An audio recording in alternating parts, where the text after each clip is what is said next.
ecología de los medios, transmedia, ahora hacemos foco en las interfaces. ¿Cuál es la importancia y por qué los estudiantes tienen que estar enfocados justamente en esto? Sí, cuando uno habla de interfaz siempre piensa en la interfaz de la computadora, el mouse, la pantalla, el teclado, y esa es una idea, ¿no? Y hay mucho estudio de eso, hay mucho estudio también y práctica y experiencia de rediseño de interfaces, ¿no?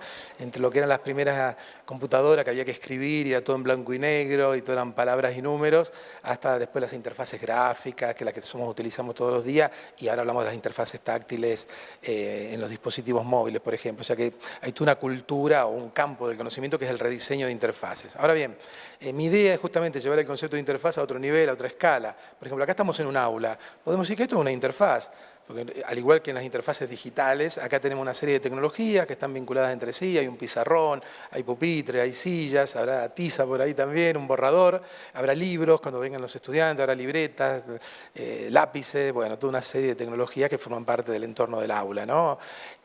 Por otro lado, hay seres humanos, hay profesores, hay alumnos que también están relacionados en este espacio, y hay una institución, ¿no? La institución es, en este caso, una universidad, o podría ser una escuela, hay protocolos de uso, ¿no? Incluso del espacio. Los alumnos no es que pueden moverse por todos lados, lamentablemente, el profesor está en una situación muy particular, en un espacio, en una punta al lado, bueno.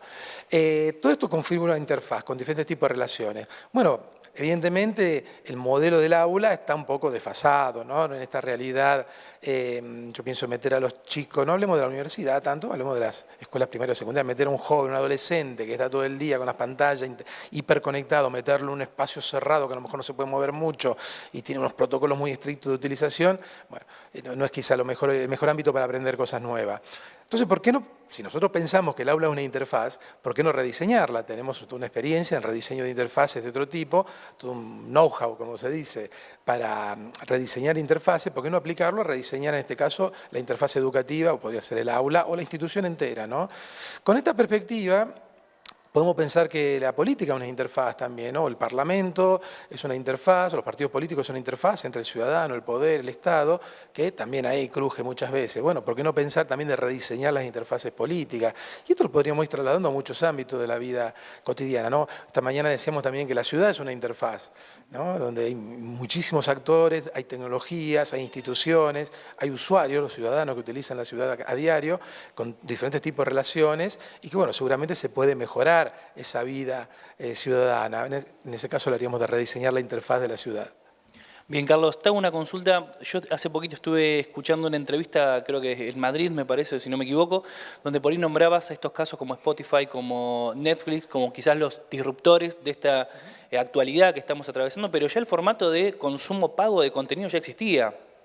¿Cuál es a tu criterio el punto fuerte y por qué realmente es un éxito Netflix con la propuesta que tiene paga de suscripción cuando ya existí? ¿Por qué de repente ahora todos usamos Netflix, todos usamos Spotify? Acá se puede vincular a cosas que había antes, ¿no? Había una gran piratería de series de televisión y de películas. Y ya en esa época, yo me acuerdo hace 10, 15 años, ya se decía, en la época del emule y todas estas tácticas para bajarse cosas, hay gente que decía, Henry Jenkins, un investigador muy famoso, ya lo dijo incluso en el 2013, pero antes decían, bueno, el día que haya una plataforma de acceso fácil y a un coste normal, que un ciudadano moderno lo pueda pagar, más allá de las subidas y bajadas del dólar en Argentina, pero se va a acabar la piratería. ¿Quién va a pasar horas viendo, buscando el archivo para después descomprimirlo? Pasó con la música, pasó con Spotify, pasó con Netflix, ¿no? En ese sentido, yo creo, bueno, recién veníamos hablando con los alumnos, el coste del libro universitario. Bueno, ¿por qué no pensar una librería online, un tipo un Amazon, que uno paga por año y tiene acceso a 50, 100, 200, 1000 libros universitarios, ¿no? ¿Por qué no pensar eso? En vez de a lo mejor apostando por la fotocopia o bajarse el PDF, ¿no? Respecto al carácter disruptivo, bueno, yo creo que el caso de Netflix es fascinante, porque Netflix nació hace 20 años, era una empresa que repartía VHS a domicilio, repartía videocassette. Era tipo el Telepizza, ¿no? Que te viene a tu casa y te trae un cassette. Uno lo compraba online, te lo alquilaban, ¿no? Y fue creciendo, fue creciendo. En un momento ellos le propusieron a Blockbuster, que era la gran cadena de distribución de videocassette y después de DVD en Estados Unidos, y Blockbuster los rebajó, dijo, que vienen ustedes a hablar con nosotros. Bueno, Blockbuster desapareció, se la comió Netflix, ¿no? ¿Quién inventó Netflix? ¿La inventó la ABC, la NBC? No, no, era un grupo de gente que tenía un modelo de negocio diferente y supieron adaptarse, porque entre repartir VHS en motocicleta y el modelo de hoy es totalmente diferente. Bueno, supieron adaptarse y se comieron un gigante. Y digamos, por diferentes cosas un ejemplo. También un ejemplo de posible monopolio y de instaurar una estética a escala global, la estética Netflix, ¿no? Veamos, también está este lado, ¿no? de lo tecnológico y en este caso las interfaces de consumo audiovisual. No sé, Sandra, si quiere comentar algo. No, sí, que depende mucho de los usos, digamos, luego del éxito, digamos, de un modelo de negocio bastante particular y muy adaptado a los hábitos contemporáneos, y después depende también la cartelización o no, de cómo vayan respondiendo los usuarios a otro tipo de ofertas. Pero es verdad, en la medida en que se abaratan los costos de acceso, me parece que justamente los públicos, los auditorios, empiezan digamos, a participar de otro modo. Y es un fenómeno muy particular, y además es un nuevo modo de estar en modo cinematográfico de alguna manera, ¿no? Como que hablando de las interfaces y las leyes, digamos, de cómo de alguna manera uno puede reponer ahí el gusto por una cierta posición espectatorial que por ahí también está medio en retirada en la cultura. Entonces, digamos, son todas estas especies de mediatizaciones, de interfaces que retoman gustos y maneras de estar, y las ponen dentro de otro tipo de paisaje, de escena. Por eso es como una interfaz muy novedosa que recupera cuestiones previas que se ve que habían prendido también en los públicos. Me parece muy interesante el fenómeno. ¿Realmente creen que es quizás el santo grial o lo que tienen que apuntar las empresas, los medios, pensar 100% en la narrativa que hacen más allá del despliegue en los distintos formatos, en las distintas plataformas? ¿Sí o sí es necesario pensar hoy por hoy en una buena narrativa o por ahí hay otros condimentos que se pueden utilizar las instituciones, los medios o las empresas? Y cómo ven esta cuestión del formato pago de consumo de contenido, si realmente es la forma que tienen muchos medios de salvarse del apocalipsis, ¿no? Mira, en relación con los diarios online, por ejemplo, a mí me parece que no es lo mismo que el consumo audiovisual, porque el formato papel sigue siendo un formato, digamos, muy pregnante para el tipo de lector que se detiene justamente a leer información y opinión y crónica y ensayo, y hay toda una serie de géneros escriturarios, digamos, que son híbridos y que van de alguna manera transitando por distintos tipos de soportes. Me parece que el papel ahí tiene una función todavía interesante, a lo mejor como ritual de los domingos o como ritual de algunos segmentos de lectorados, pero con el papel me parece que no pasa, digamos, con la escritura sobre papel, me parece que no pasa lo mismo que con lo audiovisual, que sí, o sea, es más complicado pagar un diario online que no pagarlo, digamos, porque además hay ciertas cuestiones perceptivas que te garantiza el papel, que es la linealidad, la continuidad, detenerse ahí, la jerarquización de la noticia, digamos, todo lo que tiene que ver con la puesta gráfica en página, que por ahí en el formato digital se pierde por su propia fisonomía, ¿no? De navegación, de linkeo, de salto. Entonces ahí uno mantiene, me parece que no es lo mismo y que ahí cuesta más pagar, digamos, un diario online. Pero bueno, hay que ver cómo va la ecología justamente de las interfaces, para dónde van las especies. Por el momento a mí me parece eso, por el momento. Yo creo que la narrativa es fundamental. Se habla mucho de narrativa digital, narrativa transmedia, y yo siempre le digo a los alumnos de la fórmula narrativa transmedia, lo más importante es lo narrativo. Si la historia es mala, por más que uno la haga transmedia, digital, la expanda en otros medios, va a seguir siendo mala la historia. La gente dice, qué buenas las películas de Pixar, el 3D, la digital. Son películas porque son excelentes narraciones, que después están bien contadas utilizando al máximo la tecnología de creación de mundos virtuales, diríamos, ¿no? De digitales.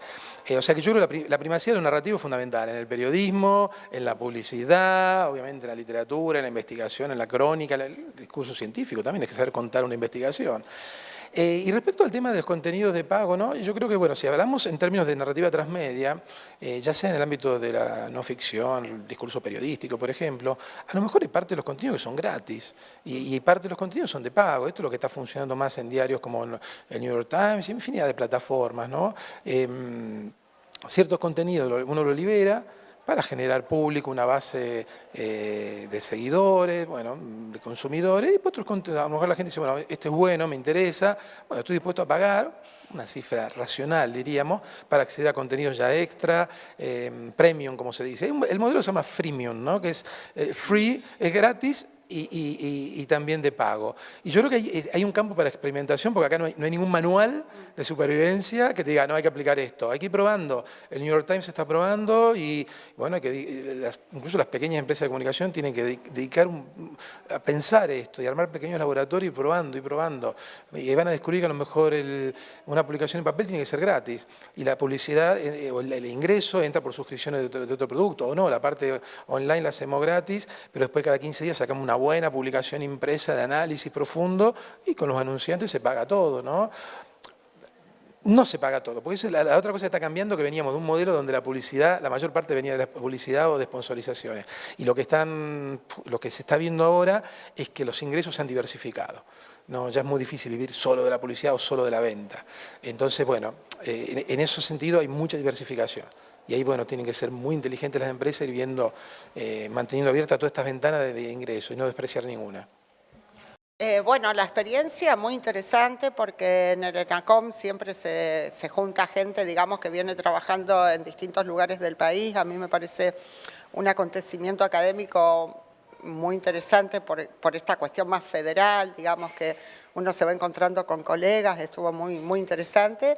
Y bueno, y además estuvo interesante porque justamente presentamos el libro y la conferencia de Carlos en relación con lo que él está trabajando actualmente, que es el tema de las interfaces, y desde mi punto de vista estuvo muy interesante porque, digamos, la noción de interfaz es como que está muy presente actualmente en los estudios sobre mediatizaciones, sobre medios, sobre dispositivos y tecnologías, y hace genealogía con toda una serie de perspectivas que él logra articular de una manera muy multidisciplinaria y tomando ejemplos muy característicos, y por lo menos desde mi perspectiva es un enfoque que tiene que ver mucho con la época, digamos. Y bueno, y me parece que hubo mucha recepción por parte del auditorio porque incluso la conferencia estuvo muy interesante, muy bien planteada, con un formato muy coloquial, con muchos ejemplos. El libro también tiene ese tipo de escritura, el libro de Carlos, y luego hubo preguntas, hubo intervenciones, o sea que me pareció una experiencia, la verdad, muy cualitativa, muy interesante.